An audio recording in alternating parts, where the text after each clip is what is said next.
Ada Rahmawati, ada Fasbir, Oke Bang. Sahrul, ada Sri Mayansari. Yang paling menonjol Bang dari data-data Abang ini, bisa Abang ceritakan satu aja Bang? Saya cerita satu, Satu aja Bang. namanya Pak Harun di Dinas UPT Dikpora Kecamatan Moha.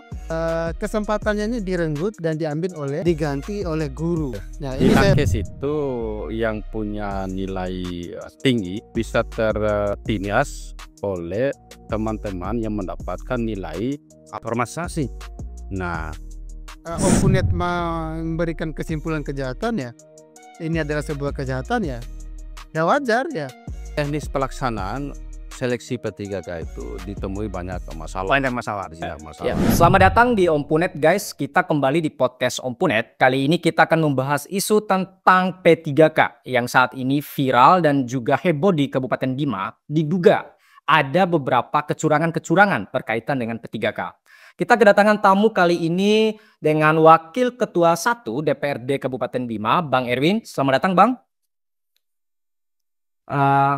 Selain dengan Bang Erwin dari Wakil Ketua 1, kita kedatangan Ketua Komisi 1 Bang ya, Bang Supardi yang sudah hadir pada hari ini. Gimana kabar Bang ini? Sehat-sehat hari ini setelah baik Bang ya, Bang Supardi gimana? Alhamdulillah baik. Baik Bang ya, setelah rapat kemarin Bang ya. Ya walaupun sedikit ada ada dinamika-dinamika di publik berkaitan dengan itu. Mungkin kalau sebelum kita mulai kita nggak apa-apa Bang, kita santai aja di sini Bang. Kita sambil rokok juga nggak Bang di sini. Untuk pembuka awal dari publik Kabupaten Bima yang ingin saya sampaikan bahwa ada beberapa masalah berkaitan dengan P3K ini yang kita duga ada permainan-permainan di sini hingga eloknya rapat pembentukan pansus di DPRD Kabupaten Bima. Mungkin kita tidak perlu berlama-lama lagi, kita akan langsung santai aja dengan narasumber kita begitu. Saya ingin ke Bang Erwin dulu. Nanti kita aja Bang, kita santai aja, kita berbagi aja di sini Bang. Apa yang ingin Bang Erwin sampaikan di kami di podcast ini berkaitan dengan katanya kemarin ada temuan-temuan Abang dan juga bagaimana sih Bang sebenarnya menurut Abang dari kasus P3K ini Bang? Itu yang ingin kami tanyakan Bang. Ya, baik. Assalamualaikum warahmatullahi wabarakatuh. Selamat malam, pemirsa Ompunet. Ya. Jadi langsung saja. Pertama, kasus P3K ini kita soroti tidak hanya tahun ini saja ya. Jadi dari beberapa tahun belakangan juga selalu menuai permasalahan ya, terkhusus di Kabupaten Bima. Nah, kemudian di tahun ini yang mungkin klimaksnya di tahun ini ya. Karena berkat kerja keras teman-teman Komisi 1, kemudian kami juga di pimpinan ya bekerja sama dengan Komisi 1 dalam upaya mendalami dan membongkar beberapa permasalahan yang ada di P3K ya. Persoalan seleksi P3K. Jadi kasus P3K ini kan pertama kali bergulir sejak awal tahap administrasi yang kemudian pada saat itu ada ribuan bahkan puluhan ribu yang tidak lolos administrasi. Kemudian pada awal periode kami, saya sebagai pimpinan sementara didatangi oleh forum. Ya, Laporan waktu itu berarti. ya forum P3K yang melaporkan bahwa ada banyak yang tidak lolos pada saat seleksi administrasi. Lalu kemudian saya sendiri yang menerima pada saat itu, yang akhirnya setelah menerima lalu kemudian kita komunikasikan ke teman-teman Panselda untuk kemudian dilakukan verifikasi ulang. Verifikasi ulang itu dalam rangka ada banyak hal-hal yang itu mungkin masih bisa ditolerir untuk kemudian ditoleransi karena hampir rata-rata peserta P3K itu kan para pengabdi yang sudah lama, yang tidak begitu paham tentang IT, tidak begitu paham tentang Dengan klasifikasi umur yang sudah Iya, dia tidak mengerti tentang sistem aplikasi dan sebagainya, seringkali didelegasikan kepada operator. Oke. Nah, operator karena banyak yang diusulkan secara kumulatif oleh operator itu seringkali data dan dokumen itu tertukar. Kemudian ada beberapa hal juga yang kemudian mungkin tidak tidak mereka pahami, semacam e-materai dan sebagainya, untuk kemudian itu diberikan apa ya dispensasi lah, diberikan toleransi lah kesalahan-kesalahan yang Ya. tidak terlalu substansial dan tidak terlalu signifikan ya, seperti itu. Alhamdulillah kemudian pasca itu diluluskan kembali yang dengan klausul yang kemudian sudah kita sepakati sama-sama. Setelah itu, ya, setelah masuk tes, pelaksanaan tes, nah itu lagi banyak sekali laporan yang masuk di Komisi 1, yang akhirnya kemudian Komisi 1 memproses itu dengan menggelar beberapa kali rapat, yang akhirnya rapat-rapat itu seringkali tidak dihadiri oleh pihak-pihak yang yang kompeten lah untuk kemudian menjawab sejumlah persoalan itu, seperti BKD, inspektorat dan sebagainya. Apa sengaja nggak datang atau gimana, Pak? Nah itu wallahualam, sengaja atau tidak itu kan Relatif, Bang, ya. itu tidak bisa kemudian kita dalami secara pasti. Tetapi 2 kali terakhir yang dipanggil oleh teman-teman Komisi 1 oleh ini Pak Ketua langsung ya, pada saat itu mereka tidak hadir. Sampai akhirnya Komisi 1 meminta membuatkan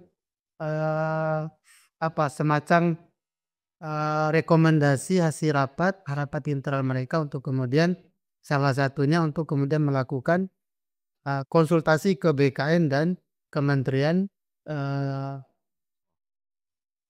Kemenpan RB, kayak Kementerian Pendayagunaan Aparatur Negara dan Reformasi Birokrasi. Oke. Nah, di sana didapatkan banyak sejumlah info yang selama ini ditutupi oleh teman-teman di daerah.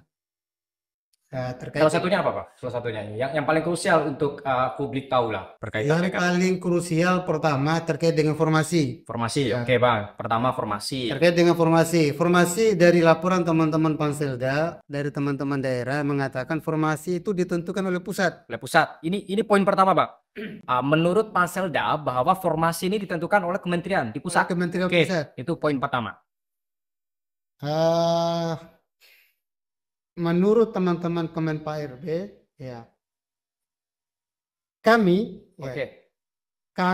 memutuskan formasi itu sesuai dengan apa yang menjadi usulan daerah. Oke, berarti yang mengusulkan daerah masuk ke kementerian, begitu, Pak? Iya, jadi formasi itu yang tahu adalah daerah. Oke. Kebutuhan formasi itu daerah yang tahu.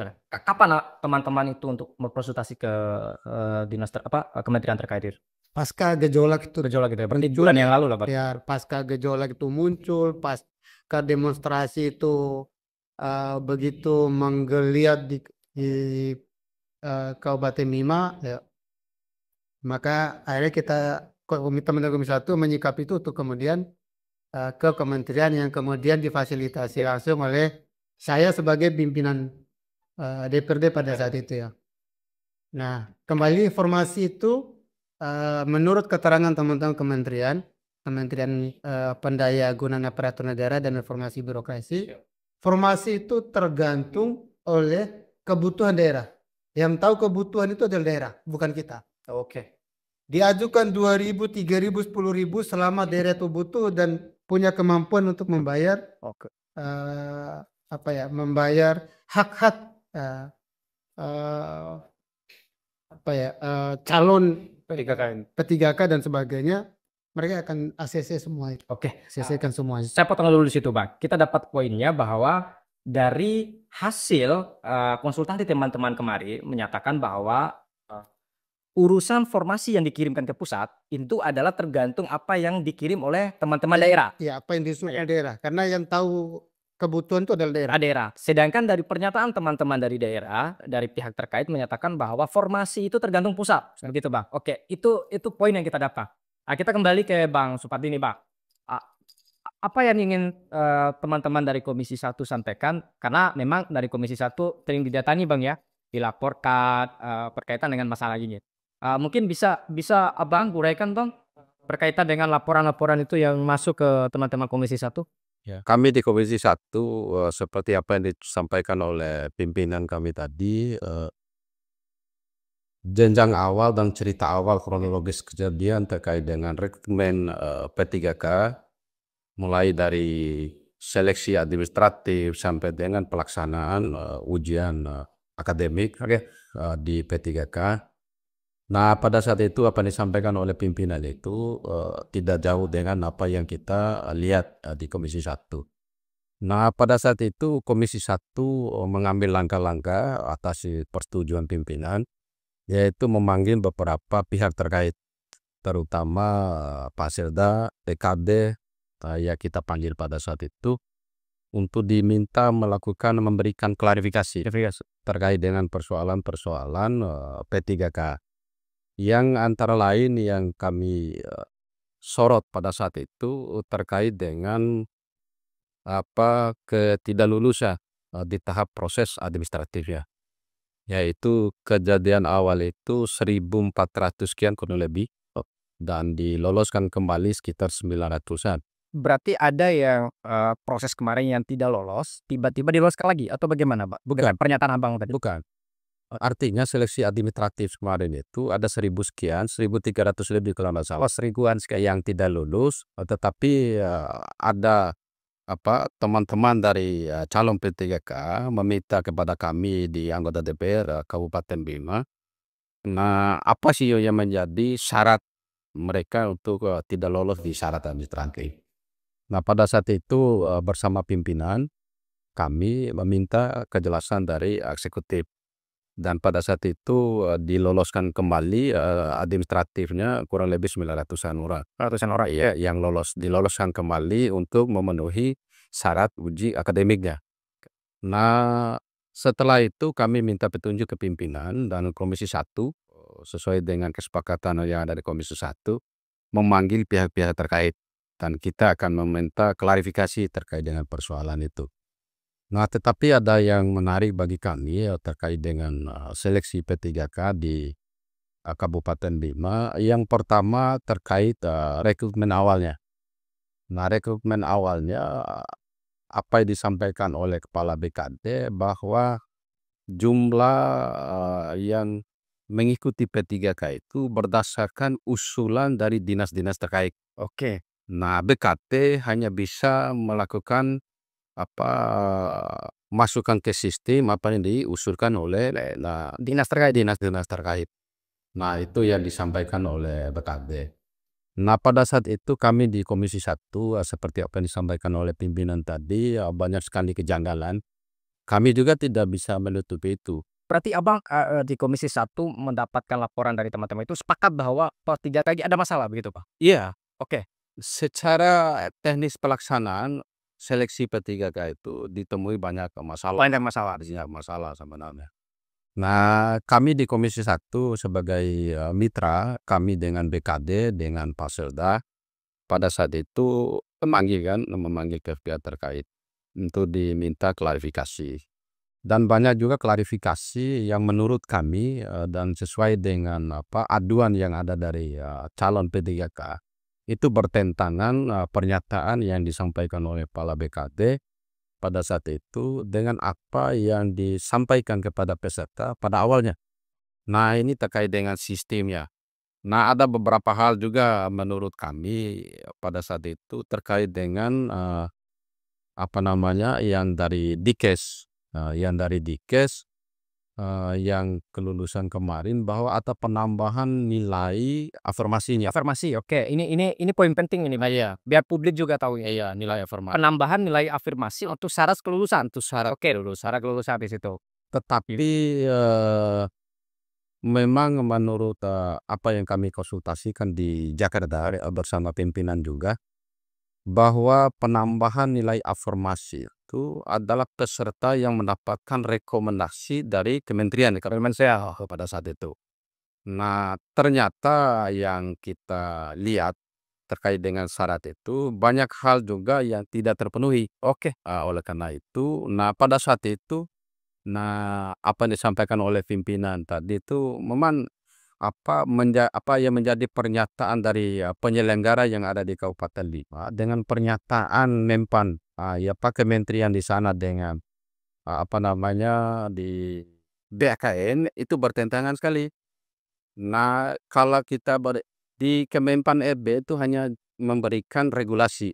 Diberikan regulasi terkait dengan jumlah apa yang dibutuhkan pegawai P3K itu tergantung dari pemerintah daerah. Berarti pernyataan dari Bang Erwin tadi, Abang sepakat bahwa ada entah ini sengaja ataupun miskomunikasi, bahwa pihak pemerintah Kabupaten Bima ini seakan-akan menyatakan bahwa oh oh ini urusan pusat, ini bukan urusan daerah. Abang sepakat nggak kalau ada yang menyatakan seperti itu, Bang? Saya sepakat, tapi kita sepakat itu setelah kita melakukan konfirmasi. Konfirmasi ke pihak terkait pusat. Oke. Nah, itu bertentangan sekali dengan apa yang disampaikan oleh pemerintah daerah. Oke, saya potong sedikit Bang, ini biar jelas. Ya. Berarti pernyataan ini pemerintah daerah ini teman-teman Komisi 1 dapatkan ketika teman-teman memanggil dinas-dinas terkait ini Iya. menjawab? Iya. Oke, iya ini poin yang menarik juga guys, bahwa ini konsultasi teman-teman di pusat itu menyatakan bahwa kementerian menyatakan bahwa apa yang dilaporkan oleh daerah itulah yang diterima oleh teman-teman pusat. Oh iya. Itu Bang ya. Iya. Kita sepakat di situ. Tapi dari hasil dari teman-teman yang melakukan pemanggilan kepada dinas terkait, dinas menyatakan bahwa urusan P3K dan kelulusan itu tergantung pusat. Begitu, Pak? Atau bagaimana? Iya, begini. Ada dua versi pernyataan yang bertentangan menurut kami. Oke. Pernyataan yang ada di penyelenggara pemerintah Kabupaten Bima bahwa penentuan kelulusan dan seterusnya itu merupakan kewenangan pemerintah pusat. Tetapi setelah kami melakukan konfirmasi di pemerintah pusat hanya bisa menerima apa yang menjadi usulan pemerintah kabupaten. Nah, ini yang menjadi dua sisi yang berbeda menurut kami, pernyataan pemerintah kabupaten dengan pernyataan pemerintah pusat. Oke, kita dapat poinnya di sini. Berarti antara komunikasi pemerintah daerah ke DPR menyatakan bahwa hal terkait itu adalah pusat yang menentukan. Itu kan, Pak? Iya. Kita singkatnya begitu. Nah, sedangkan dari hasil konsultasi dari teman-teman komisi dan pimpinan DPR yang ke pusat, yang ke kementerian terkait, menyatakan bahwa dinas lah yang daerah lah yang akan menentukan hal itu. Mereka hanya memverifikasi akhir, begitu, Pak? Iya. Bagaimana? Sebab begini, terkait dengan bahkan ada pernyataan di pemerintah pusat itu, terutama di BKN. Nah, BKN itu menyatakan bahwa jumlah itu tergantung apa yang menjadi permintaan pemerintah daerah. Formasi yang tersedia. Informasi yang tersedia ya di situ. Terkait dengan rekrutmen di bawahnya ini, itu diserahkan penuhnya kepada pemerintah daerah. Oke. Nah, tapi menurut kami ada dua pernyataan yang berbeda. Pemerintah daerah menyatakan bahwa ini kewenangan pemerintah pusat, tetapi pemerintah pusat juga mengelak dengan pernyataan apa yang disampaikan oleh pemerintah kabupaten. Menurut abang-abang nih, yang mengelak ini pemerintah pusat apa daerah, Pak? Gini, setelah kita dalami masalah ini, kita mulai dari Kita ngopi dulu, Bang. Minum dulu, Bang. Kita rokok dulu, biar santai ini, biar nggak terlalu tegang ini. kita mulai dari teman dulu. Ya, Bang. Kenapa Pakai gelas aja. teman-teman daerah? Pakai gelas. Kenapa teman-teman daerah mengelak ini informasi dari pusat? Informasi ini bukan dari daerah tapi dari pusat. Setelah kita kaji lebih dahulu, ini adalah cara mereka untuk melepaskan diri dari tanggung jawab besar ketika beberapa dan banyak teman-teman PHK 2 tidak tercover dalam persoalan ini. Oke, saya potong sedikit, Bang. Bisa dijelaskan, kan ini publik nggak tahu nih, Pak. THK 2 itu apa dulu, Bang? Biar publik ini tahu kan gitu kan, Bang? THK 2 itu kan tenaga honorer kategori 2. Oke. So, yang kemudian yang sudah sisa dari penyelesaian tahun 2005. Dengan otomatis mereka ini jadi diutamakan dong, Bang? P3K ini prinsipnya adalah untuk untuk menyelesaikan ya sisa-sisa THK 2. Oke, Itu prinsip dasarnya. sih dasarnya Bang. Itu prinsip dasarnya. Nah, kenapa mereka mengelak bahwa formasi ini bukan dari daerah, bukan dari, karena hari ini kita tersisa banyak tenaga THK 2. Oke. Tenaga THK 2 kita. Ya, pertama ya karena memang mekanismenya terbentuk ya. Makanya mereka berasumsikan bahwa proses ini dari pusat ya. Karena mereka bukan gagal, mungkin dengan sengaja ya tidak menyerap sepenuhnya tenaga THK 2. Berarti menurut Abang ini sengaja? Kalau ini sangat serius sih Bang menurut saya.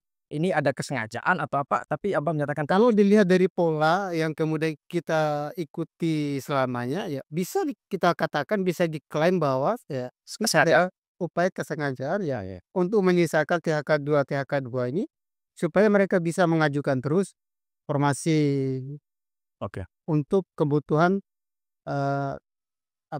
kebutuhan tenaga P3K. Kita lihat data rekrutmen kita tahun ini ya, Oke Bang. tahun ini ya. Oke Bang. Ini data Bukan, data formasi kita tahun ini. Formasi kita tahun ini ya 2.367. 2.367 dengan jabatan fungsional guru 600, jabatan fungsional kesehatan 650, jabatan tenaga teknis 1.117. Nah, seharusnya THK 2 itu udah selesai dengan formasi yang disediakan. nggak ingat jumlah formasi ini karena kemarin itu kan tersisa aja sekitar 600-an tenaga THK 2 kita dong keseluruhan.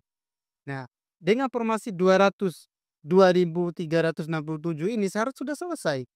Nah, ini kan menjadi persoalan ini ya. Ya, persoalan ketika dengan jumlah formasi ini ya tenaga THK 2 kita masih Belum selesai. selesai. Nah, saya sudah sampaikan sama teman-teman bahwa ada sekitar 7 orang ini yang 7 orang itu yang menyampaikan datanya. Oh, yang maksudnya yang datanya masuk ke teman-teman DPR atau secara pribadi ke Abang nih? Iya, yang masuk ke DPR maupun ke saya ya. Itu 7 orang tenaga THK 2, guru ya, belum yang non teknis ya, non teknis, non guru ya. Non guru. Ini yang guru, Pak. Ini yang guru Oke. 7 orang. 7 orang dengan alasan sistem error. Itu yang memberikan jawaban siapa, Pak? Iya, jawab. Itu yang enggak, maksudnya dari pengakuan teman-teman yang ke DPR, yang mengaku sistem itu error siapa, Pak? Kan pasti maka datang laporan nggak mungkin, Bang, bahwa mereka tuh Itu datang. sebut saja BKD lah. Oh, BKD, oke. Ya, yang mengatakan karena Oke. dari hasil RDP dengan teman-teman Komisi 1 alasannya sistem error, termasuk dari hasil sanggahan mereka sendiri ke pihak Konsilda dan BKD ya. BKD, oke. Ya, jawabannya sistemnya error dan tidak terbaca oleh sistem. Itu alasan mereka. Alasan mereka. Ya, tapi kan sistem error ini kan lalu kemudian tidak memangkas atau Masa tidak ada evaluasi begitu, Pak? Ya, kita belum masuk ke tahap ini ya. Kita bicara formasi dulu. Kita bicara formasi. Jadi formasi ini kenapa kemudian dikatakan bahwa oleh pemerintah, oleh teman-teman daerah mengatakan bahwa formasi ini datang dari pusat, dari Kemenpar, yang menentukan adalah pemerintah pusat ya. Ya, untuk menutupi ya fakta yang ada hari ini. Ya. Jadi untuk menutupi fakta hari ini. Coba pernyataan Abang bisa bertanggung jawabkan ini, Pak? Bisa ya, kita tadi sudah sampaikan, kita sudah konsultasikan ke sana, Kemenpan RB katanya sejumlah formasi apapun dia disampaikan di sini selama daerah siap untuk membayar hak-haknya ini, kita ACC semuanya. Oke.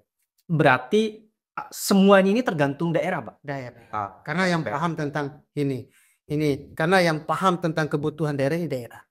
Ya, bukan pemerintah pusat. Kita ini kan sudah di era bukan lagi pada masa pemerintahan yang sentralistik ya, betul berprinsip mekanisme kerjanya top down ya. Tapi ini kan sudah bottom up ya.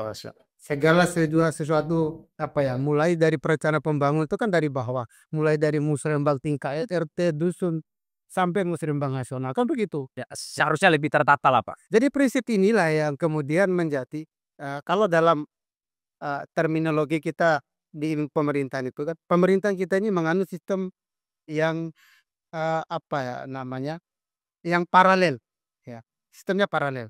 Jadi kalau di pusat seperti itu, ke bawah juga seperti itu. Ya, misalkan di pusat itu, ada DPR-nya, di bawah juga ada DPR-nya. Ya, ya kira-kira begitu. Itu yang, versinya Bang Erwin ini, yang poin yang kita dapat juga sangat menarik bahwa Ya. memang bukan tuduhan juga sih, bahwa dari laporan teman-teman yang ke DPR juga tadi menyatakan bahwa hanya gara-gara gangguan sistem, nasib seseorang itu bisa tidak lulus begitu Bang ya? Iya. Kalau saya bilang, "Oh sejahat itu Bang?" Maksudnya tidak ada evaluasi, tidak ada peninjauan kembali. Ya, itu sebenarnya kalau mereka ini memihak ya, berpihak pada hal yang benar, hal yang gitu. Errornya sih toh keputusan itu kan ada di daerah. Keputusan dari BKR ya, ini disaksikan langsung oleh Ketua Komisi 1, disaksikan oleh seluruh Komisi 1, pada disampaikan langsung oleh Kepala BKN itu, Pak Prof. Judan itu. Beliau sampaikan, kewenangan kita ini bukan kewenangan kita untuk meluluskan atau tidak meluluskan orang. Kewenangan kita itu hanya apa ya, domain kita itu hanya pada persoalan pertama, perankingan hasil hasil live chat betul. Live chat-nya mereka, oke. Live chat-nya mereka. Itu kita meranking merekap itu. Oke. Ya. Kemudian yang kedua, ya tahap Nik. proses pemberian NIK. Sudah sampai tahap itu saja. Urusan tidak lulus ataupun kelulusan orang itu karena ada banyak faktor ya, apa ya. Kalau lulus itu karena misal mungkin karena temannya ada yang meninggal misal begitu. Lalu diputuskan untuk Diganti. ya diganti. Kemudian yang kedua, ke orang tidak lulus itu mungkin ada syarat-syarat yang dilanggar ya, hasil pemeriksaan Panselda, itu yang kemudian menyebabkan dia tidak lulus ya. Oke. Nah, tugas kita ya ketika ada surat apa ya, SPTJM ya, surat pertanggungjawaban dari mutlak dari daerah ya, yang ditandatangani oleh Sekda atau bupati atau wakil bupati ya, ya, atau pejabat yang ditugaskan oleh Sakti ya, Berwenang lah. yang berwenang, kita proses. Ya, kita sempat tanya terkait dengan 72 orang yang diproses kemarin itu, ya kita sempat tanya apakah dilampirkan hasil temuan LHP-nya inspektorat. Jawaban mereka tidak, kita nggak butuh itu Pak. Kita hanya butuh tanda tangan dari eh, pemerintah daerah ya, ya apa surat SPTJN itu ya, entah itu bupati langsung, wakil bupati atau pejabat ya diberi tanggung jawab untuk hal itu seperti sekda atau nggak harus sekda. Termasuk misalnya kalaupun ditunjuk asisten ya, kepala dinas atau kepala BKD yang ditunjuk oleh kepala daerah, itu kita proses. Oke. Saya kembali ke konsupernya nih, Komisi 1. Kan laporan-laporan ini kan jelas masuk ke Komisi 1 Bang. Beberapa kali juga kita lihat bahwa laporan-laporan datang, teman-teman juga untuk meminta untuk mengevaluasi dan lain-lain. Dari pernyataan Bang Erwin tadi Bang, apa namanya, kesalahan sistem pun Bang, ternyata, itu katanya error sistem itu bisa menggugurkan seseorang untuk yang awalnya lulus jadi tidak lulus, mungkin begitu, Bang? Dari teman-teman di Komisi 1 yang mendengar laporan langsung dari kawan-kawan P3K ini, seperti apa, Bang? Mungkin Abang ada, pandangan di situ? Saya ingin cerita dari awal setelah kami memanggil BKD. Karena beberapa kali kita panggil Panseldanya, ketua Panseldanya itu tidak hadir. Nah, terkait dengan rekrutmen THK2 yang sekarang diistilahkan R2, R3 juga. Nah, kami sempat mempertanyakan kenapa sih tidak diutamakan THK2 atau R2 pada prioritas kelulusan di tahap pertama terkait dengan seleksi 3K. Yang seharusnya teman-teman THK2 ini harus diutamakan dulu. Oh iya, karena kita berpikir THK2 ini yang sudah mengabdi lebih dari 10 tahun, lebih dari 10 tahun mengabdinya. Saya dulu sebelum jadi anggota DPR mengabdi dari THK2 itu 15 tahun. 15 tahun. Nah, kami sempat pertanyakan itu, kenapa sih tidak diberikan skala prioritas terkait dengan THK2. Tetapi jawaban yang diberikan oleh Kepala BKD pada saat itu, mereka hanya menerima apa yang menjadi usulan dinas-dinas terkait. Ya, walaupun kami ya sangat memberikan pressure kepada BKT untuk memperhatikan nasib teman-teman yang THK 2 lebih dari 10 tahun mengabdi. Karena iya, yang utama dengan formasi yang ada itu seharusnya mereka ini udah selesai gitu. Iya, semangatnya kan begini. Dengan prinsip awal kan begitu kan Bang? Kalau memang tidak mau cari persoalan terkait dengan honorer di pemerintah Kabupaten Bima, tidak mau terkendala dengan persoalan rekrutmen B3K, alangkah lebih bagusnya THK 2 itu menjadi prioritas. Ya, itu ya paham Mas. STB itu kan harus bisa diselesaikan oleh pemerintah. Itu yang kami preso kemarin. Nah, terkait dengan apa yang disampaikan oleh pimpinan tadi itu terkait dengan seleksi P3K-nya. Yang sistem nih Bang, ya gangguan sistem bisa membuat orang tidak lulus. Begini, saya tidak akan menyampaikan sengaja atau tidak disengaja kan. Berarti Pak Ketua ya masih masih ya dugaan kan? Iya, akan begini, di dalam proses itu yang bisa mengakses terkait dengan sistem itu hanya Panselda. Hanya Paselda. Iya. Paselda di sini yang berlaku Ketua Patsala kan ini Bang? Biar Iya, Panselda itu kan tempat terdiri dari beberapa unsur. Ada Sekda, ada kepada BKD, ada Inspektorat, terus ada kepala dinas Ketua pelaksana panitia ini kan Panselda dia. Paselda. Oke. Panselda secara otomatis. Nah, terkait dengan apa yang disampaikan, saya ingin menambahkan apa yang disampaikan oleh pimpinan tadi terkait dengan keputusan rekrutmen. Kalau kita merujuk apa yang disampaikan oleh Menpan dan BKN itu, Menpan itu hanya memberikan semacam regulasi dari pusat itu yang harus diterapkan di pemerintah kabupaten. Terkait berapa banyak yang diminta, itu pemerintah kabupaten yang punya kewenangan. Ya, yang melakukan kewenangan Iya, yang garing pegang gitu. Nah, terkait dengan seleksi apakah ini seperti apa yang disampaikan oleh Pak Ketua itu, terkait 72 orang itu fakta yang dilakukan audit investigasi oleh inspektorat itu, pemerintah pusat itu tidak mau tahu itu. Nah, karena pemerintah pusat itu berpedoman kepada surat pertanggungjawaban mutlak yang wajibnya ditandatangani oleh Ketua Faselda. Ketuanya sudah. Iya, yang menandatangani surat pertanggungjawaban mutlak itu kan Ketua Faselda. Ya, berarti Sekda itu sendiri. Iya, Faselda. Oke, ya Mas Ada. Kita perjelas di situ bahwa Nah, itu yang menjadi dasar apabila pemerintah pusat itu terjadi kesalahan itu. Ya, contoh kasus begini. berarti ada mungkin Bang dugaan ada kelalaian dari Pak Sekda sendiri itu Bang. Saya menyatakan kelalaian, kalau memang tidak ada kelalaian, persoalan kan tidak serumit ini. Oke. Iya kan?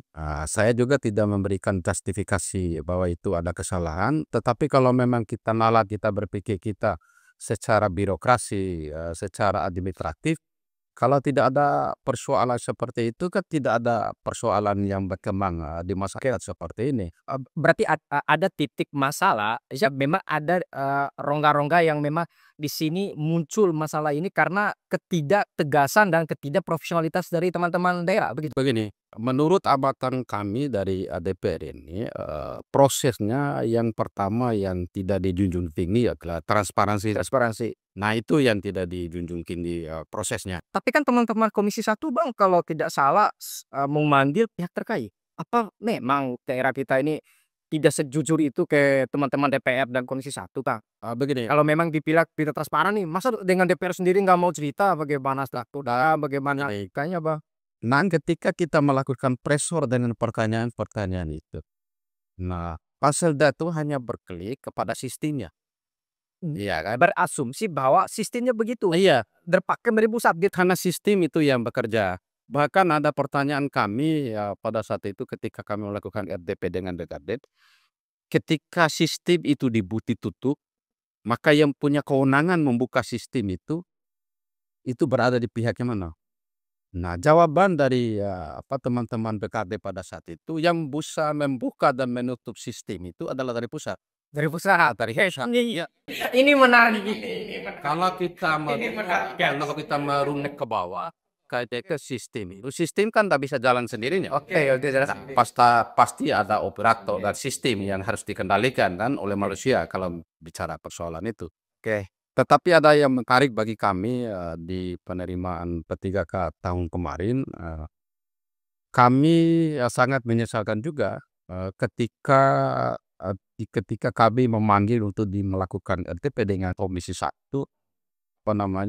tidak ada, keterbukaan atau, pandangan atau win-win solution yang harus dibenahi secara bersama-sama. Oke, karena pemerintah kabupaten hanya berkelit, "Oh, ini kewenangan apa Oke, saya masuk ke situnya, Bang. Ini yang kita Bang, yang kita pengen cari dari diskusi ini. Berarti dari hasil panggilan dari teman-teman Komisi 1 dari dinas-dinas terkait ini, Bang, yang menyatakan bahwa ini dari pusat ini adalah inspektorat atau bagaimana, Bang? BKD-nya." BKD ini mohon maaf ya, BKD. BKD menyatakan bahwa semua proses ini adalah pusat yang melaksanakan. Ya, Oke, sedangkan dari pernyataan awal dari Bang Erwin juga dan Abang juga yang sudah kemari ke pusat, menyatakan tidak ada begitu.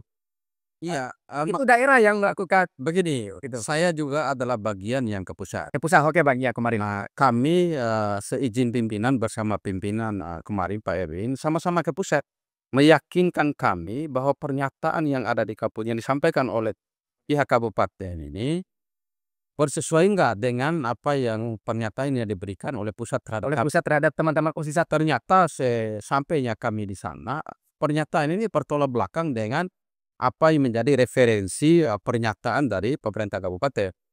Bahwa pemerintah pusat ini tidak tahu menahu terkait dengan apa, sistem yang dikelola oleh pemerintah daerah, karena di Menpan RB saja sudah mengatakan, kita ini hanya bisa memberikan regulasi. Regulasi, oke. Ya, regulasi yang harus dijalankan oleh pemerintah daerah. Nah, BKN cuma 2 tugasnya atau kewenangan yang bisa diamini oleh BKN. Yang pertama, mereka melakukan perankingan. Oke. Apa hasil dari DCT-nya, ya hasil ujian tulisnya.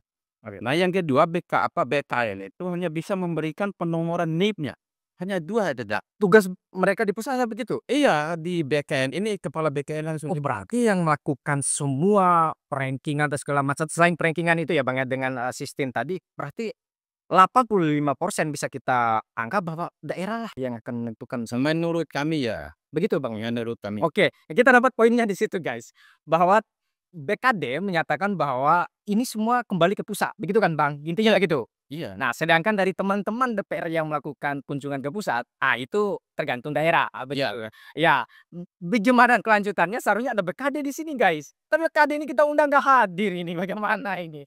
Kepala BKD ini kita udah ajukan surat, jadi kita klarifikasi juga, kita udah mengundang beberapa pihak terkait, kepala Sekda sebagai ketua Paselda dan juga pihak terkait tapi tidak hadir. Mau apa kami begitu kan? Mau apa kami dengan pihak terkait yang tidak hadir? Eee, Seru sekali tadi apa yang disampaikan oleh Abang sebagai ketua Komisi 1. Kita kembali ke Bang Erwin. Tadi saya tergelitik Bang, masalah, eee, berarti jahat sekali Bang. Kita harus menyatakan berani harus menyatakan jahat Bang.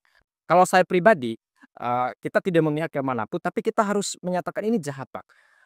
Dari apa yang kita bahas tadi, ada kesalahan sistem sekecil itu aja, bisa menggagalkan nasib seseorang yang sudah puluhan bahkan puluhan tahun loh Bang ya, bertahun-tahun mengabdi dengan alasan gangguan sistem.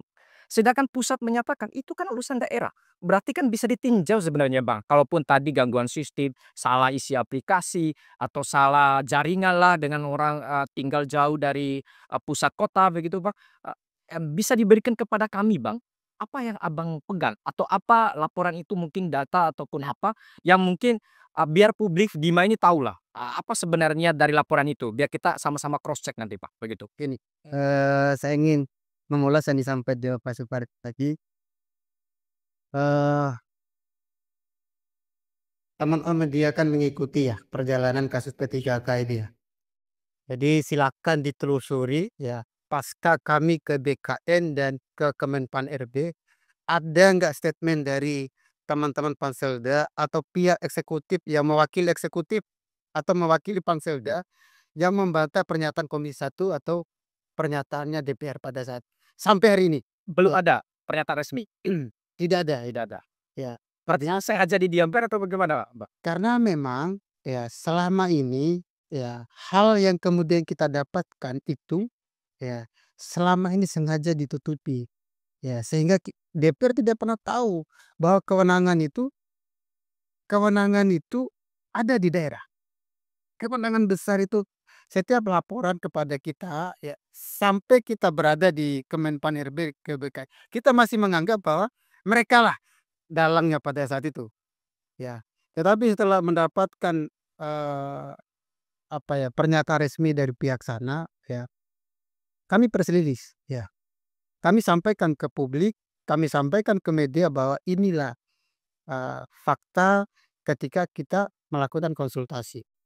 Itu satu. Ini ya, selama ini kan ketika pejuang-pejuang inisiator angket itu kan diserang pribadinya. Saya tadi baca di media sosial justru pimpinan Pimret dari salah satu media online ya, dia memblow up bahwa ada satu orang yang nilainya tinggi ya, yang nilainya tinggi lalu kemudian dikalahkan oleh salah satu yang punya hubungan keluarga dengan dekat dengan. Nah, padahal kemarin tuh beliau inilah ya kemudian mencibir perjuangan kami pada saat itu. Ya, media-media inilah yang kemudian mencibir dan ikut melakukan apa ya, karakter assassination terhadap kami para pejuang angket pada saat itu yang ingin membongkar kejahatan ini. Maksud saya, kebenaran itu tetaplah kebenaran. Sekalipun ditutupi dengan cara apapun ya, kebenaran itu pasti akan terbongkar. Ya, itu poin ya, poin penting ya dalam ini kesempatan ini saya sampaikan ya. Kalau bicara data, kita punya data banyak. Ya, tenaga THK 2 yang hari ini tidak lolos ya, tidak lolos padahal mereka inilah yang sebenarnya yang punya hak istimewa dalam proses P3K ini. Seperti yang dikatakan oleh Semua bukan hanya kami di DPR. Di kota mau nilainya berapapun kalau dia ex THK 2 itu diprioritaskan. Gak dilihat nilainya seluruh Indonesia gitu. di seluruh. Kita ambil contoh yang paling dekat saja ya. Oke, Pak. Kota selesai, kota. Oke. Sudah selesai. Bahkan tenaga honorernya saat ini, tenaga sukarela dan sebagainya, tersisa 500. 500 ini yang menjadi PR daerah untuk kemudian dibuatkan skemanya, ya formulasi untuk kemudian pengangkatannya bagaimana. Nah, sedangkan kita yang punya hak saja, yang punya hak istimewa saja yang diatur oleh regulasi kita, itu dirampas haknya. Saya sudah kirim filenya ya, saya ambil satu aja lah. Ambil satu aja contohnya di sini. Ya, Sambil dibuka aja lah. Biar ambil contoh saja misalkan di sini ada namanya Rahmawati. Oke, nanti kita munculkan di slide ya nanti. Ada Rahmawati, ada Fasbir, Oke, Pak. ada siapa ini? Sahrul, ya ada Sri Mayansari. Yang paling menonjol Bang dari data-data Abang ini, bisa Abang katakan satu aja Bang. Saya cerita satu, Satu aja Pak. namanya Pak Harun. Pak Harun, oke. Beliau tugasnya di mana? Maksudnya mengabdinya di mana, Pak? Kalau bisa diceritakan. Beliau mengabdi hari ini di Korwil atau UPT Dikpora Kecamatan Wohak. Oke, di Woha. Ya. Beliau ini ex tenaga THK 2. Ya. Kemudian ya dia dengan gini. Beliau ini di Dinas UPT Dikpora Kecamatan Woha. Kemudian ada formasi di situ 2 orang. Ya. Satu diisi oleh temannya, sama-sama THK 2 di situ. Yang satu seharusnya untuk dia. Ini formasi 2 nih Bang ya? 2. Seharusnya dari 2 itu, beliau itu termasuk dari 1. Termasuk dari 1 itu. Oke. Ya. Karena di yang mengabdi di situ memang formasinya 2, begitu? 2 di situ. Yang disediakan oleh pemerintah daerah formasinya 2 di tempat beliau mengabdi. Di tempat beliau mengabdi. Oke, 2. Nah. Berapa tahun beliau mengabdi, Bang? Kalau bisa kita Ya kita hitung saja 2005. Wah, kan lebih dari 2005 itu mereka. mungkin sama dengan Abang masuknya dulu kalau Abang mengabdi bilang tadi kan. 2005 dulu kan, Bang? Ya. Nah.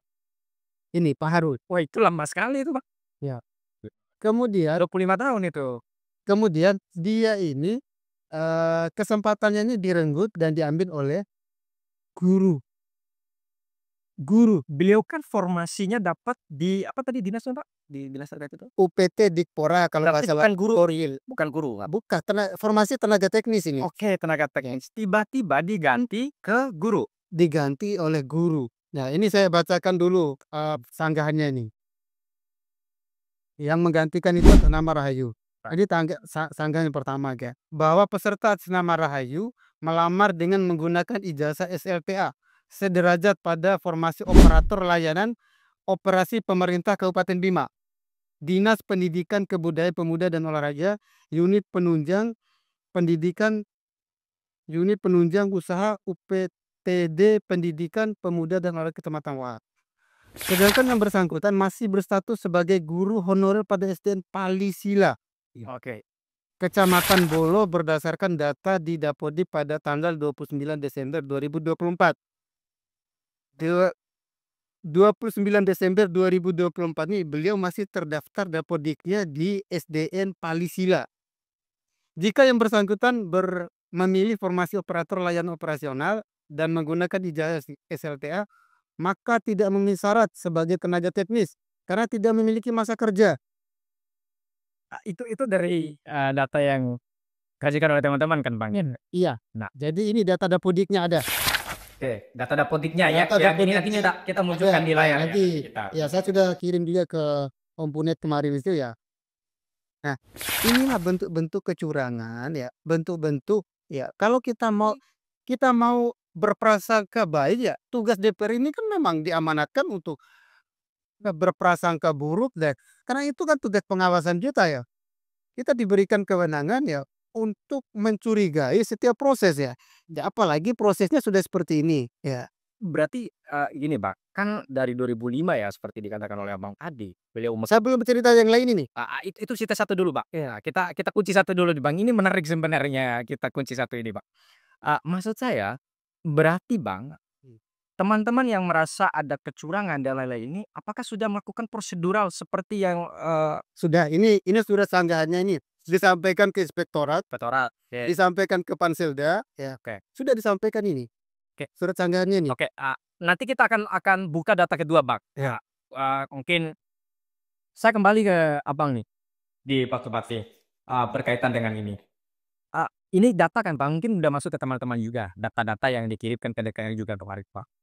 Bahwa ada temuan bahwa orang yang sudah mengabdi lama Bang, tiba-tiba di data Depodik itu diganti Bang. Berarti kan ada di sini kita seperti yang Abang katakan tadi, keterbukaan informasi, keterbukaan rekrutmen ini yang tidak terjadi gitu. Yang menjadi pertanyaan saya Pak, dengan temuan teman-teman ini yang sudah banyak sekali ini Bang, yang dilakukan oleh teman-teman Komisi 3 sejauh ini seperti apa? Komisi 3, mohon maaf, Komisi 1 Pak. Beda. Komisi 1 sesuai dengan mitranya, oke. Tidak kami pengaturan sesuai dengan praktik kita. Kami sudah mengambil langkah-langkah pemanggilan pihak BKD. Tetapi sepanjang ini pihak ketua Pasentannya yang belum bisa hadir. Belum hadir perih. Nggak pernah sama sekali. Nggak pernah Belum pernah sama sekali. Catat itu. Ya, itu jadi catatan ya. Jangankan diundang komponen guys, DPR aja nggak hadir. Gimana ceritanya? Kan begitu kan? Catat itu. Yes. Siapalah kita ini dewan guys. Kan gitu nih. Ya. Nah, tugas Komisi 1 sebenarnya sudah selesai sebenarnya. Dengan manggil ya, dan sampai kemarin itu manggil satu kesimpulan di Komisi 1 kemarin terkait dengan mengambil hak politik kami, yaitu hak angket ya. Dari 10 anggota Komisi 1, 9 yang hadir, 9 yang hadir dan menandatangani itu terkait dengan Rekomendasi. usulan angket ya kan. Ini beda kasus sama kakek ya Bang? Oh beda Bang ya? Oh beda ya. Terkait dengan persoalan itu termasuk saya juga tanda tangan pengusulan hak angket itu. Nah, tetapi saya juga dari awal kan sudah menyampaikan kepada teman-teman dari Komisi 1, secara personal dan secara pribadi saya mendukung hak angket. Oke. Secara personal ini Bang? Oke, secara personal ini. Tetapi kami juga punya organisatoris, harus kami taat dan kami lindungi sebagai hak politik kami di Partai Gerindra untuk tidak mempersamai teman-teman yang mengusulkan yang menindaklanjuti terkait dengan hak angket itu. ada beberapa hal pertimbangan yang harus kami lihat dan harus kami jalani. Yang pertama, kami perintah presiden kami harus mengawal sepenuhnya kerja-kerja pemerintah mulai dari pusat sampai dengan daerah. Oke, Bang. Ya kan, kami juga tidak bisa memaksakan apa yang menjadi hak politiknya teman-teman di partai ini, di luar Partai Gerindra. Nah, kami juga harus mengawal kerjanya pemerintah Kabupaten Bima seterusnya, agar pemerintah Kabupaten Bima punya niat yang baru, motivasi yang baru untuk memperbaiki terkait dengan birokrasi yang ada di Kabupaten Bima. Nah, itu salah satu yang menjadi pertimbangan kami di Partai Gerindra, kenapa kami tidak berada di posisi sebagai pengusung hak angket kemarin. Nah, itu yang jadi pertimbangan-pertimbangan yang harus kami tidak lanjuti. Karena di partai politik ini kami Partai Gerindra selalu setia dan hormat kepada pimpinan-pimpinan yang ada di partai kami. Oke, Pak. Saya potong sedikit, Pak. Dengan masalah yang kita ceritakan tadi, Pak, menurut Abang sendiri sebagai Ketua Komisi 1, Abang Ketua fraksi Gerindra juga kan? Iya. Seurgent mana, Bang, menurut Abang ini harus dibuka dengan tindakan-tindakan mungkin dengan prosedur teman-teman di DPR? Begitu, Pak. Seurgent mana harus kita lakukan gitu? Jadi ini dibedakan dulu Tinda ya. Siapa? Eh, tadi sudah dijelaskan oleh Pak Suparti tadi ya. Beliau berbicara hari ini sebagai ketua komisi ya. Pribadi juga beliau menyatakan bahwa setuju, betul, Pak? Ya secara posisi sebagai ketua komisi, Oke, Pak. sebagai pribadinya Pak Supardi ini saya tahu betul bagaimana kami memperjuangkannya di komisi. Oke, mulai dari komisi 1 ya. Beliau cara ini sangat apa ya? eh, apresiasi dengan persoalan P3K ini ya. Ya, yang membuat beliau ini tidak bisa berbuat banyak itu ya ketika berbicara sebagai fraksi Gerindra. Oke. Ya, karena harus dengan berbagai alasan disampaikan oleh Pak Supardi tadi ya. Tapi saya ingin garis bawahi sebagai ketua komisi 1 sebagai pribadi beliau sangat mendukung urusan ini ya. Itu untuk kemudian publik tahu ya bahwa secara pribadi Pak Supardi sekaligus ketua komisi 1 dia mendukung urusan ini sebenarnya. Nah, itu berkaitan dengan pansus, Bak. Kita belum masuk ke sini nih, tapi itu sesi akhir sebenarnya yang kita ingin sebenarnya. Eee, ini, Bang, karena kita udah ke sana, kita aja lah, kita lanjutin aja, Bang. Emang nanti kita buka data ini, Bang, ya. Kita nanti sesi terakhir kita buka data 1 atau 2 kita buka. Nanti kita bahas dulu sistem yang dijalankan oleh DPR berkaitan dengan urusan ini, Bang. Sejauh ini, Bang, sebagai teman-teman di wakil DPR dan ketua komisi, Eee, seperti yang kita tahu di publik, Bang, di berita-berita juga, teman-teman DPR kan kemarin mengajukan pembentukan pansus, bahkan tadi ada Abang yang bilang hak angket dan lain-lain. Bisa diceritakan? Pansus sama. Pansus sama aja, Bang, gitu ya? Sebenarnya gini, bahasa umumnya itu pansus. Pansus, oke, bahasa umumnya pansus. Kenapa ini menjadi apa ya, menjadi sesuatu yang bonafit dan sebagainya ketika ini dibawa dalam bentuk hak istimewa DPR ya, hak angket. Hak angket itu ya kerjanya nanti dibentuk panitia angket ya. Ya bahasa umumnya pansus ya. Nah, panitia angket inilah yang kemudian banyak yang mengkhawatirkan ketika ini terbentuk angket ini maka ya DPR punya hak untuk melakukan penyelidikan. Penyelidikan terhadap masalah ini. Nah, itu yang dikhawatirkan itu yang banyak pihak ya. Sehingga berjalan alot seperti yang disampaikan oleh Om Pune tadi ya. Karena ini angket ya. Oke. Kalau sekedar pansus biasa ya itu ya hanya RDP ya, pemanggilan ya pengadilannya. Tapi kalau angket dia punya otoritas untuk kemudian melakukan penyelidikan terhadap kasus. Saudara. Ya kasus yang berdampak luas dan hasil kajian kami ya bahkan di Komisi 1 ya memang ini berdampak luas dan memenuhi syarat untuk kemudian kita angketkan. Oke. Ya. Itu poin pertamanya, Pak.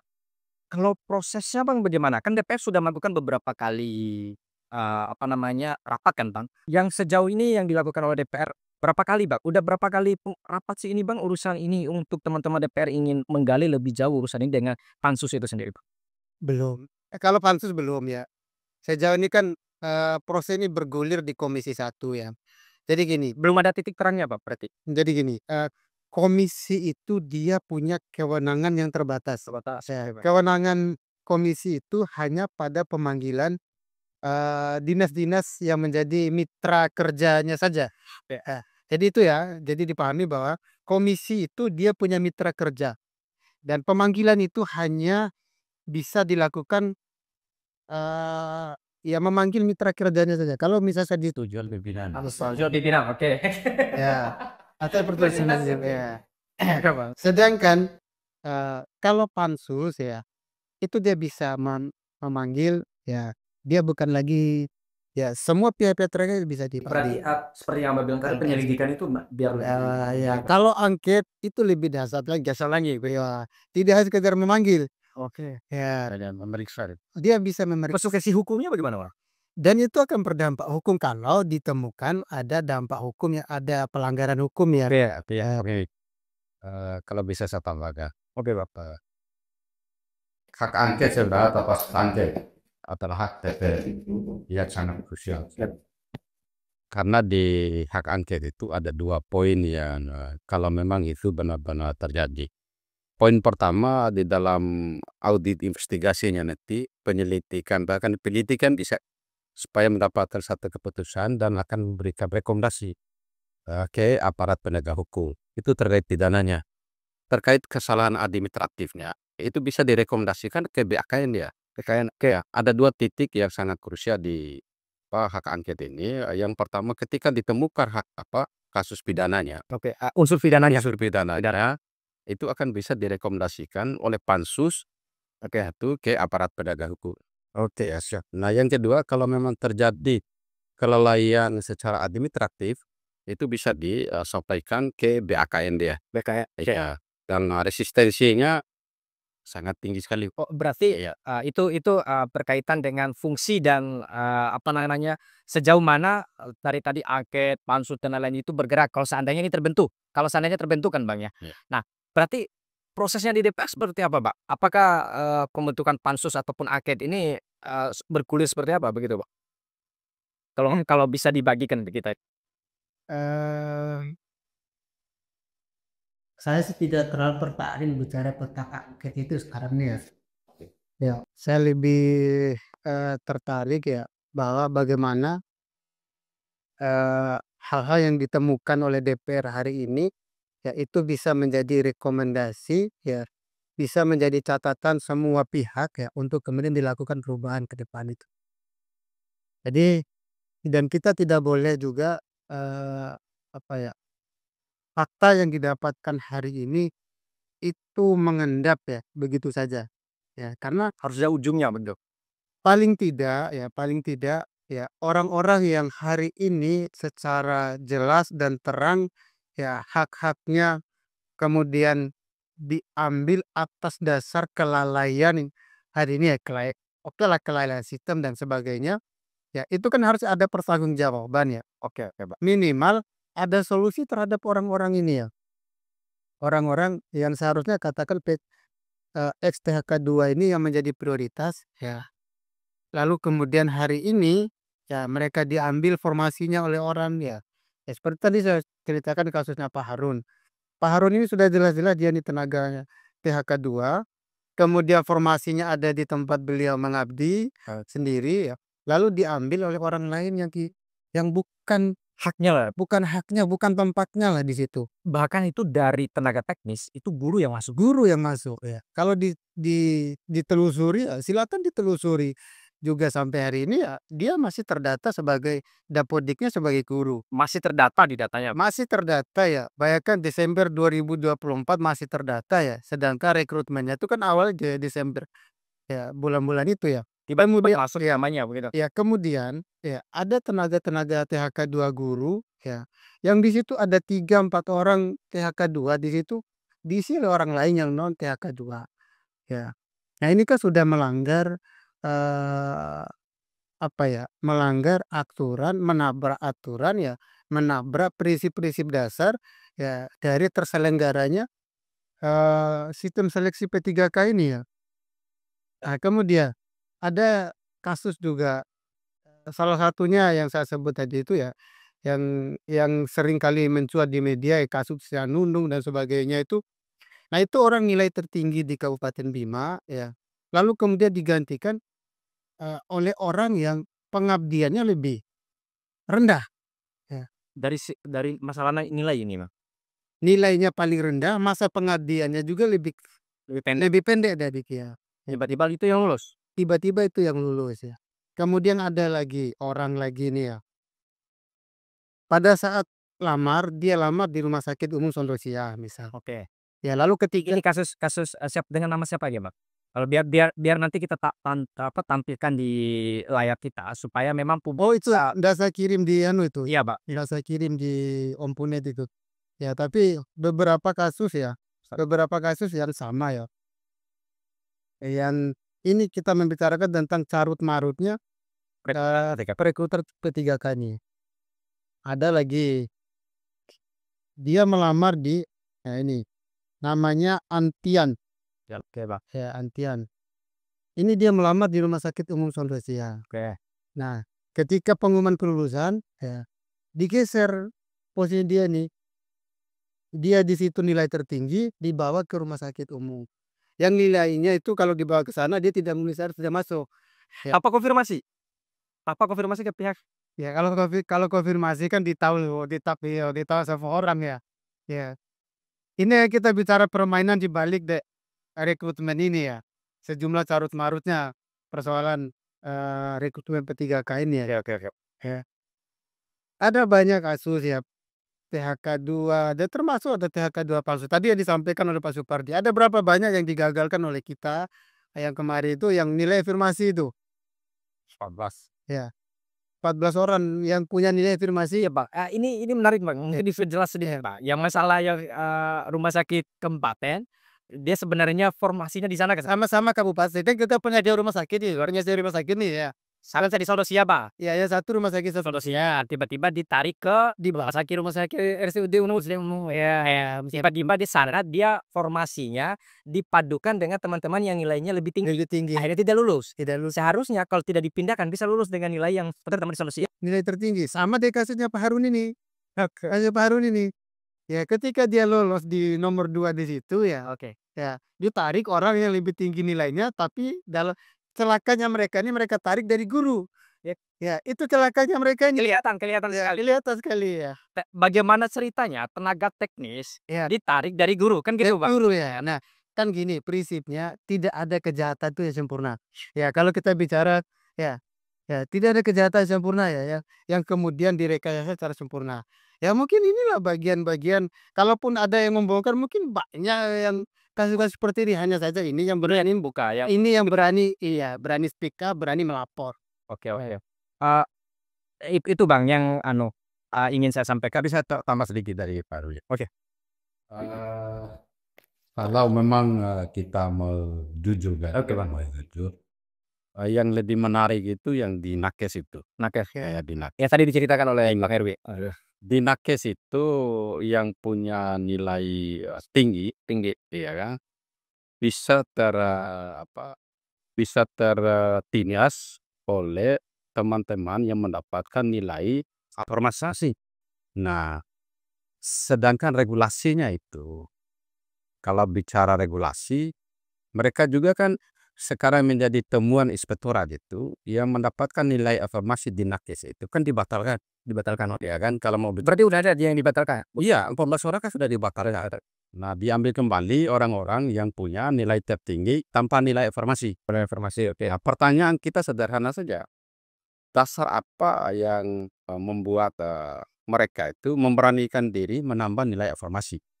Kalau memang mereka itu memahami bahwa itulah regulasi yang tidak diperbolehkan untuk menambah, ya kan? Kan yang bisa menjawab itu kan, dan jawaban itu sudah dijawab oleh inspektorat, ya kan?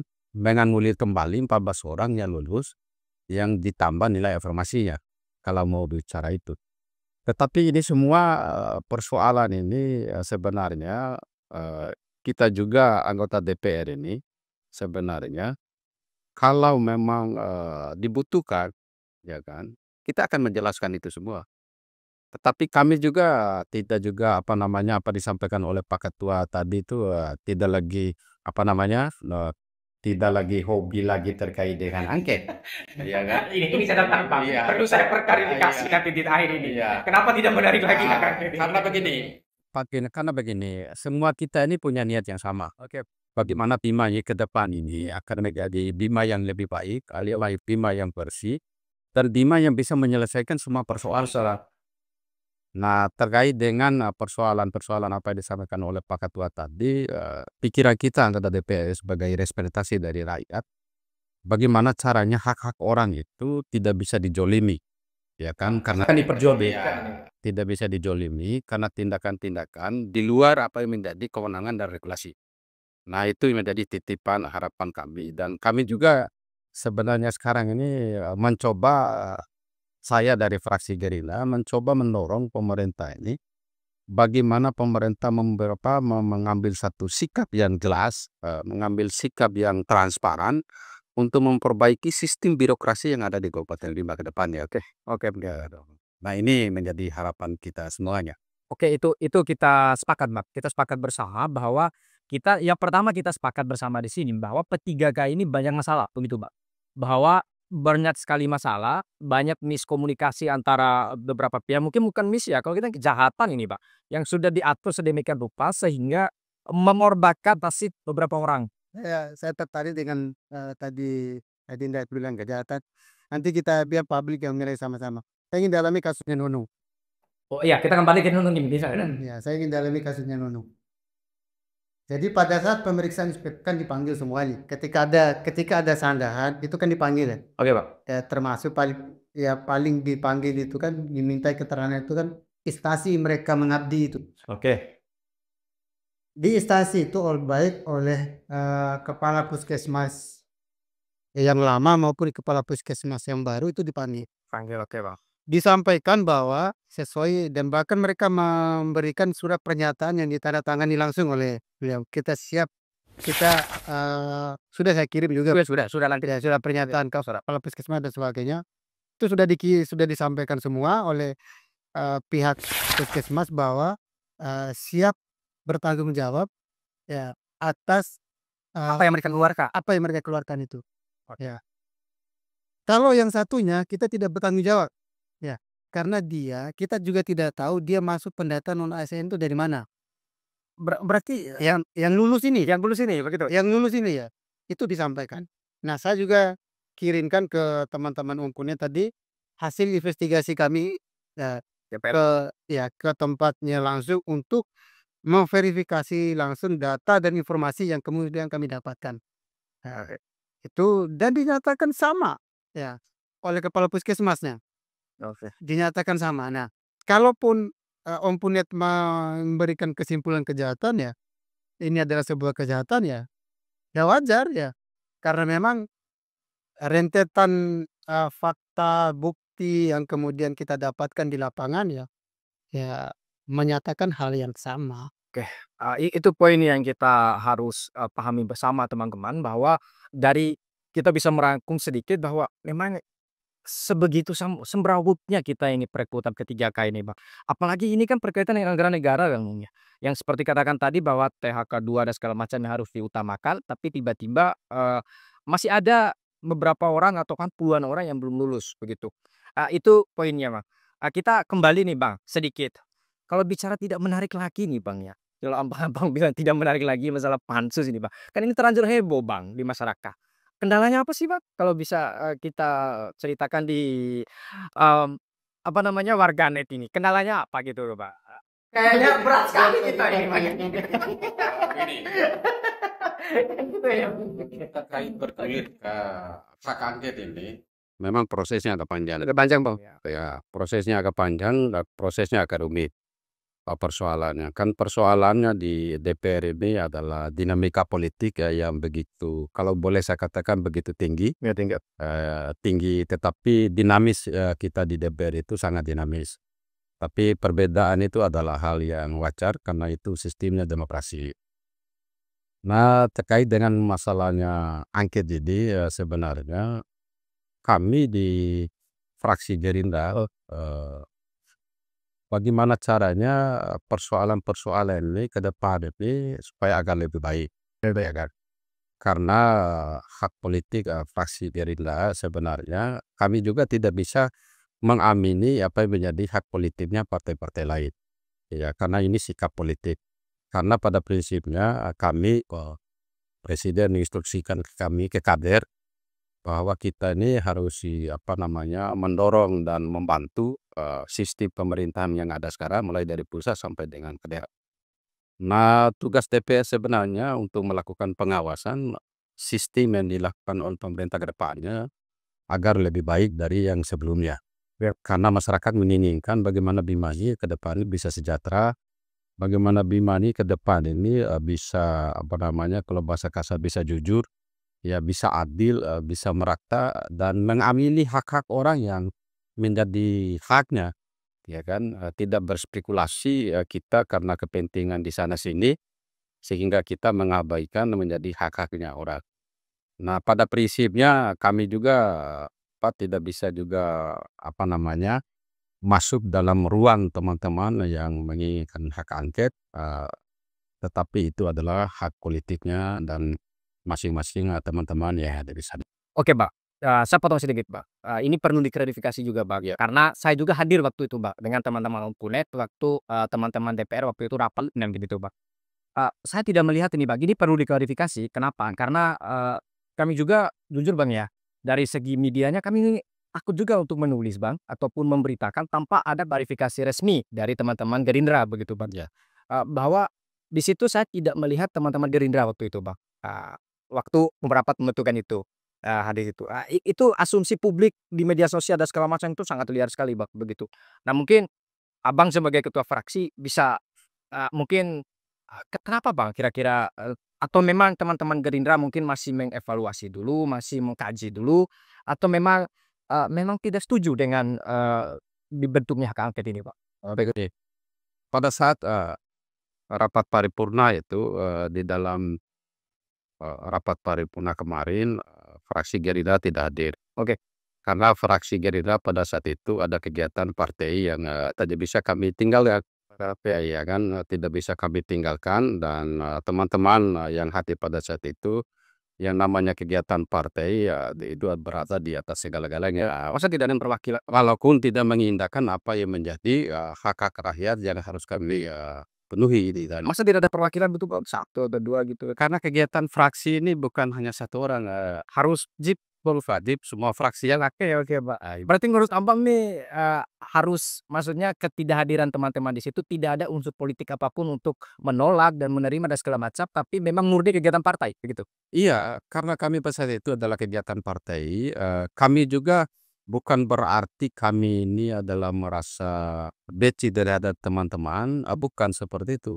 Tetapi kami juga menghargai apa yang menjadi perjuangan teman-teman, melaksanakan hak angketnya kemari, tetapi juga kami juga merupakan partai ini yang harus kami jalankan pada saat itu, Oke. ya. Gini, Bang, saya potong sedikit, Bang. Kalau seandainya teman-teman Gerindra waktu itu hadir kan, dibilang tadi Abang sudah mengklarifikasi biar publik juga tahu bahwa ketidakhadiran teman-teman Gerindra di situ adalah ada kegiatan partai begitu ya. Nah, mungkin Abang bisa jawab di sini nih, Bang, berkaitan dengan hak angket ini kira-kira teman-teman fraksi Gerindra ini seperti apa, Bang? Maksudnya, eee, masih mengkaji, meraba-raba atau memang full menolak ataupun menerima gitu, Bang? Kami ada 3 poin yang menjadi pertimbangan kami. Yang pertama, kami sebagai partai Gerindra punya sistem komando yang sangat kuat yang harus kami jalani. Entah dari segi apa, komando itu harus kami jalankan itu. Ya, yang kedua, kami juga di partai fraksi Gerindra eee, menginginkan bagaimana pemerintah ke depan itu jalan dengan enaknya, Enak ya ya? kan, oke, Bang, jalan dengan enak yang artinya di sistem pemerintahan yang sekarang ini, fraksi Gerindra ini bagaimana pemerintah ke depannya untuk bisa memperbaiki. Berarti mendukung kalau seandainya ke depan kalau hadir lagi bisalah gitu kan, Pak, ya? Kalau Masalah mendukung dan tidak mendukung kami akan mengkaji proses itu. berarti saat ini teman-teman Gerindra belum ada jawaban? Iya, kami akan mendalami terkait Tapi kalau opsinya lebih kemana nih Bang? begini, persoalan dukung dan tidak dukung itu kan prosesnya masih panjang. Oke. Ya, prosesnya masih panjang dan ini baru tahap awal kalau berbicara terkait dengan hak angket. Berarti masih bergelut di DPR dan ada kemungkinan teman-teman Gerindra dulu juga nanti di satu titik akan mendukung. Kita akan melihat sepanjang itu untuk kemaslahatan masyarakat, maka Gerindra pasti akan memberikan support kepada teman-teman yang mendukung hak angket. Bisa kita anggap Bang bahwa pernyataan Abang ini nanti kalau ditanyakan oleh publik menjadi pernyataan resmi partai tuh? Sebagai ketua fraksi tuh? Kami di fraksi Gerindra, saya sebagai ketua fraksi akan bertanggung jawab penuh terhadap fraksi yang ada di DPR. Karena itu tugas dan kewenangan yang diberikan oleh partai. Oke. Itu Karena partai Gerindra ini adalah sistemnya komando. oke, mana kata pimpinan itu jalan wajib gitu. Oke. Ya, Itu Bang Erwin mohon maaf, kenapa saya harus perjelas itu, Bang? Karena asumsi publik itu sangat liar, Bang. Dengan ketidakhadiran teman-teman Gerindra bahwa di asumsi publik itu bahwa teman-teman Gerindra ini menolak, begitu. Teman-teman Gerindra ini A, B, C, D segala macam. Jadi kita mendapat simak. Sebelum kita masuk ke Bang Erwin, saya ingin memperjelas lagi satu kali, Bang, bahwa Eee, ketidakhadiran teman-teman Gerindra kemari adalah murni ada kegiatan dan bukan tindakan politik yang mungkin dianggap teman-teman sabotase politik. Maksudnya kenapa teman-teman Gerindra waktu itu setidaknya hadir begitu, berkaitan di dalam rapat itu menolak ataupun menerima ataupun keluar di apa itu, kenapa sih sekompak itu tapi teman Gerindra tidak hadir? Itu yang ditulis oleh teman-teman di berita gitu, Bang. Saya hanya mengutipnya gitu Kak, karena begini, supaya jelas ini Bang gitu. proses hak angket itu kalau kita bisa persentasekan baru 10%. 10%, oke. Iya, dan prosesnya masih panjang. Masih panjang kok. Ya kan, ada tanggapan fraksi dan seterusnya. Nah, terkait apakah disengaja atau tidak sengaja, karena saya sudah jelaskan tadi bahwa fraksi Gerindra pada hari itu ada punya kegiatan partai yang harus ditunaikan.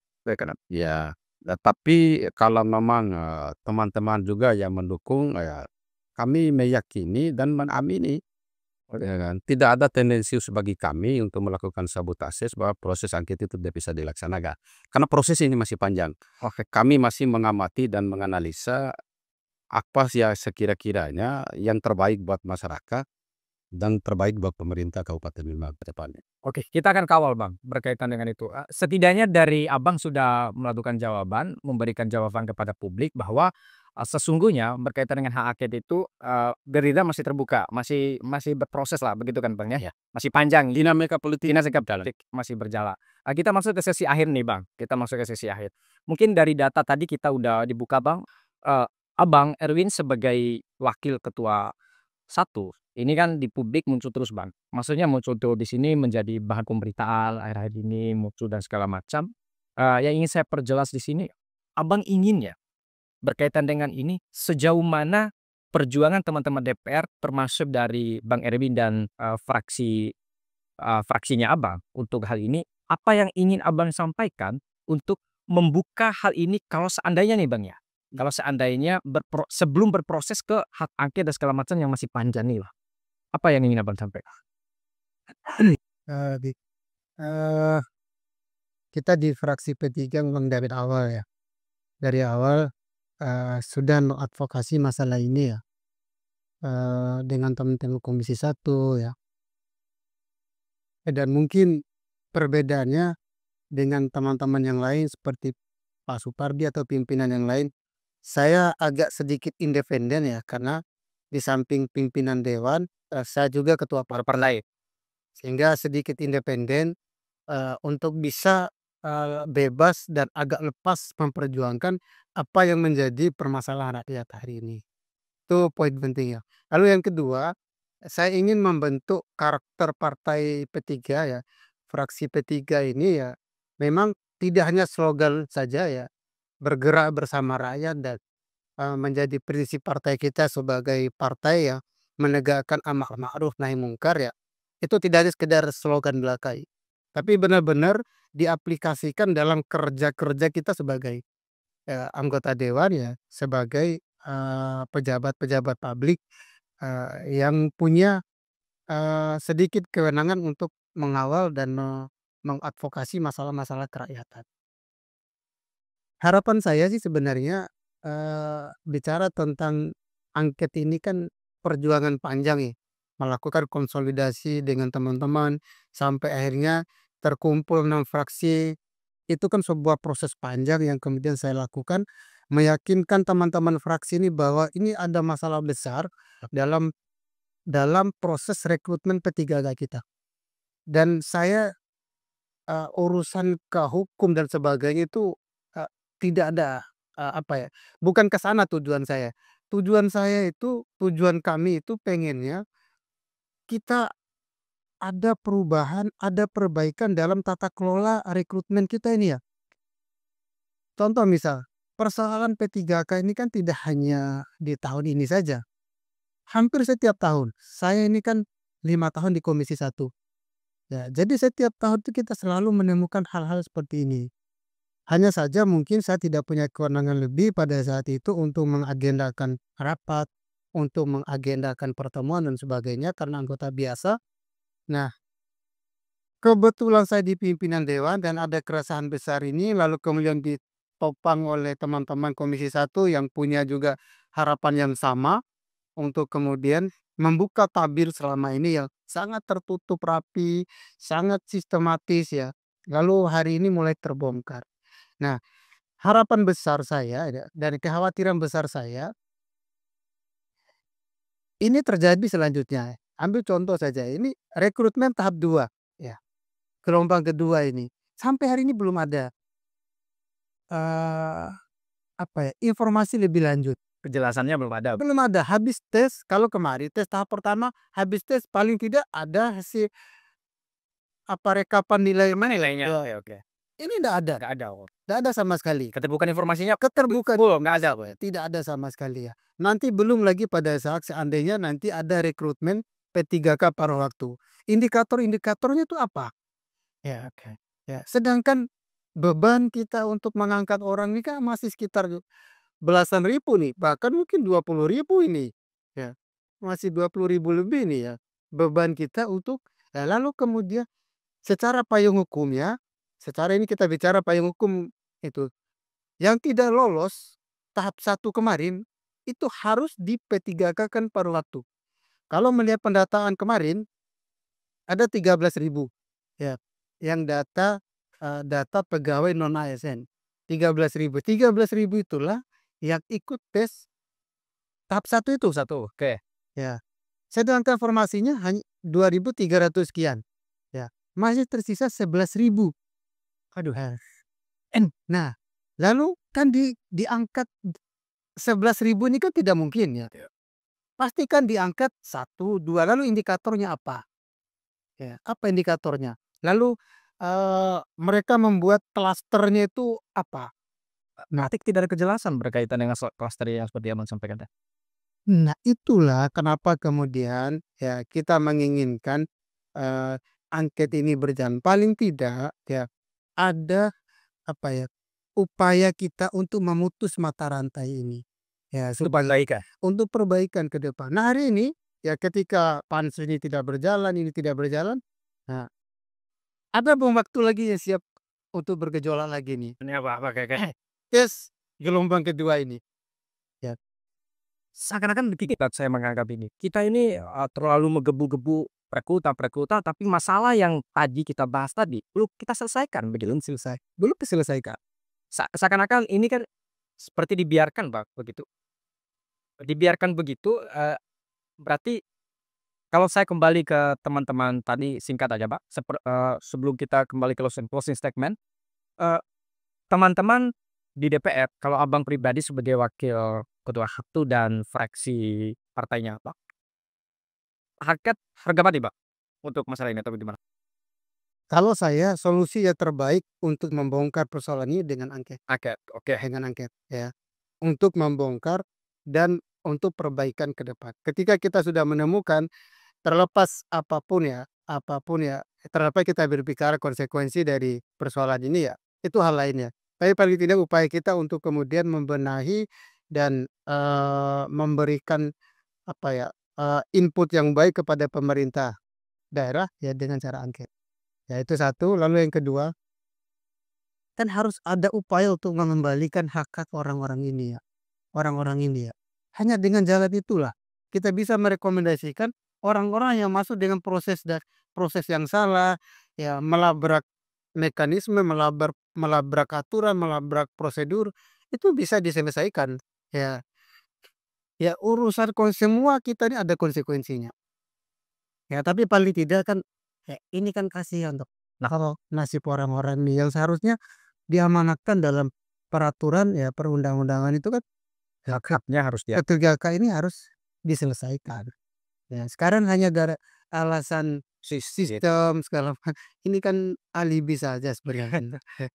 Itu ya teman-teman, sebenarnya ingin sekali kita ini membahas tuntas ini Bang, tapi karena waktu dan lain hal, kita masuk proses segmen Bang. Singkat aja Bang, apa yang ingin Abang sampaikan di, hari ini? Singkat aja. Ya saya punya harapan Kabupaten Bima ini ya menjadi, daerah, nggak usah terlalu jauh-jauh. Saya ingin birokrasi kita ini profesional ya, birokrasi kita ini bekerja, berbasiskan pelayanan ya, ya. Jadi, tidak berperilaku korup ya, tidak berperilaku seperti apa ya, penjagal ya, ya. Jadi itu saja sih ya. Jadi semangat kita, di DPR itu adalah bagaimana merubah, hal-hal yang selama ini menjadi keresahan masyarakat ya, itu menjadi lebih profesional, lebih pada berorientasi pada pelayanan publik, jadi itu saja sih. Itu ya, Ya. dari Bang Erwin itu. Dari Bang Sukordi, apa yang ingin disampaikan Pak? Closing statement singkat aja Pak, dari Abang. Ada beberapa yang ingin saya sampaikan. Yang pertama, kami ingin memastikan sistem pemerintahan, apa yang digaungkan oleh Presiden Prabowo ini, agar sistem pemerintah mulai dari pusat sampai dengan kabupaten ini berjalan dengan baik. Baik. Ya kan. Yang kedua, kami di DPR ini akan meningkatkan sistem pengawasan terkait dengan kerja-kerja eksekutif agar ke depannya kerja-kerja eksekutif ini bisa merubah apa yang menjadi tradisi yang kurang bagus dipandang masyarakat selama ini akan menjadi pekerjaan yang lebih bagus ke depannya. Yang terakhir yang ingin saya sampaikan, kami ingin memastikan ya kan bahwa pemerintah yang baru ini akan membuatkan satu sistem pemerintahan yang transparan, akuntabel dan sistematis supaya publik ini bisa tahu apa yang terjadi di dalamnya. Terima kasih. Hampir 1 jam kita berbicara masalah P3K teman-teman, kita akan kawal bersama, kita akan melihat ke depan bagaimana ujungnya, siapa yang bermain seperti kata teman-teman tadi dan teman-teman dari DPR, tidak ada kejahatan yang sempurna. Pasti akan ada sisa-sisa yang akan tersisa dan akan terbuka di kemudian hari. Oleh sebab itu, jangan sampai hak orang yang sebenarnya menjadi hak-haknya ditarik dan direbut hanya karena rupiah saja, dengan puluhan rupiah. Kita akan ketemu lagi di episode selanjutnya. Sekian dan terima kasih. Assalamualaikum warahmatullahi wabarakatuh. Terima kasih ya Bang. Selamat malam. Siap Abangku. Abang. Ya guys.